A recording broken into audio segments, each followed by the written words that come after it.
और याद रखिएगा, अच्छी तरह नाराज होइएगा। नबी करीम ने फरमाया वो शख्स दयूस है जिसे इस बात की परवाह ना हो कि उसके घर में कौन आता जाता है। दयूस मीन्स पता है आपको क्या होता है? उर्दू में बताऊं, नाराज तो नहीं होंगे? बेगैरत।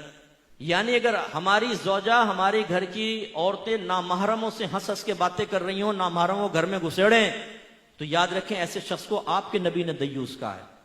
नामहरम कौन होता है? ये नहीं कि कोई अजनबी घर में मोहल्ले का लड़का घुस रहा हो, खालाजाद, फुप्पीजाद, चचाजाद, मामूजाद, इन कजनों से पर्दा है आपकी बीवी का, वो नामहरम है।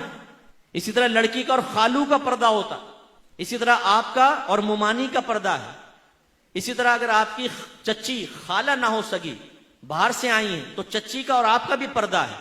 हमारे यहां कहां हो इसका ख्याल करते? अल्लाह के नबी पर्दे के अहकाम बयान फरमाए, और हमारी हालत यह है कि अगर हम इस तरह की बातें बयान करें तो ये औरतें हमारे खिलाफ बोलना शुरू कर देती हैं। अरे क्या हम गारों में छुप के बैठ जाए? दूध वाले से हंस के ये बातें कर रही हैं, पर सब्जी वाले से ये बातें कर निकल रही है, और वो मर्द देख रहे हैं, लेकिन हमारी गैरत ही सोई पड़ी है कि भाई तुम क्या कर रही हो? एक गैर मर्द के साथ दरवाजे पे खड़े होकर तुम बातें कर रही हो, शर्म नहीं आती? बीबी फातिमा रज़ी अल्लाह ताला अन्हा, जिगर गोशा रसूल का आलम यह था कि आपने अपनी खादिमा से पूछा, ये बताओ हबशा में लोगों को, औरतों को दफन कैसे किया जाता था? उन्होंने कहा कि हमारे ऐसा होता था कि चारपाई पे औरत को लिटाकर चारों तरफ एक कपड़े की डोली सी बनाई जाती थी ताकि किसी की नजर ना पड़े, और फिर दफनाया जाता था। बीबी फातिमा रज़ी अल्लाह ताला अन्हा ने कहा मुझे इसी तरह दफनाना, और फरमाया अगर मैं फौत हो जाऊं तो रात के वक्त मेरी मैयत को लेके जाना ताकि किसी गैर महरम की नजर मेरी चारपाई तक पर ना पड़े।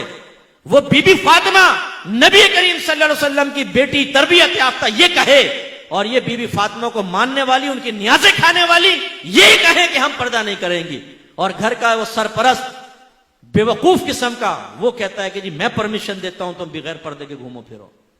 यानी कितनी बहनें मुझे ऐसी मिली जो ये कहती है कि हमारे शौहर ये कहते हैं कि मेरे दोस्त आए, रिश्तेदार आए, बिला पर्दा सामने बैठो। और एक शौहर ने तो दलील ये दी कि देखो जब मैं अपने दोस्तों के घर जाता हूं उनकी बीवियां मेरे सामने बैठ जाती हैं। यानी वो तुम अगर बेगैरत हो, वो अपनी बीवियों को बेगैरत बना के तुम्हारे सामने बैठाए, तो तुम्हारी बीवी भी बेगैरत बन के तुम्हारे दोस्तों के सामने बैठे और दावत नजारा दे। मर्द की नीयत का क्या मालूम? हम में से कितने ऐसे बैठे होंगे जो लोगों के सामने बड़े यूं मोहताज बनते, लेकिन टेढ़ी टेढ़ी आंखों से शादी ब्याह के अंदर सब देख लेते हैं ना। लाल वाली कपड़े वाली देख, अच्छा कर रहे यूं होंगे, उंगलियों के झरोके से देख लेंगे। और बीवी साथ बैठी होगी स्कूटर पे, पता है बीवी बैठी हो तो टेढ़ी आंखों से देखेगा ना वो साथ में जाती हुई औरत को, बातों का टकरा भी जाते हैं गाड़ियों से। तो जब हमारी नीयतों में इतना फतूर है कि शैतान कुछ ना कुछ डाल देता है, तो आपने ये कैसे समझा कि घर की औरत के शैतान से बिल्कुल पाको साफ हो गई? शैतान उसके जहन में ख्याल नहीं डाल सकता, गैर मर्द की तरफ उसकी तवज्जो नहीं जा सकती। ये हमारी जिम्मेदारी है कि हम उसको रोकें। नबी करीम तो ये करें और हम ना करें, गलत चीज है ना।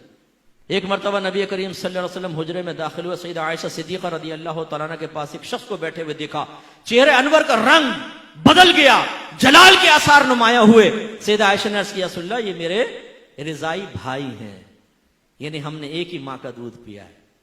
तो फिर सरकार का जलाल कम हुआ, यानी जलाल में तशरीफ लाए कि घर में अजनबी मर्द कैसे?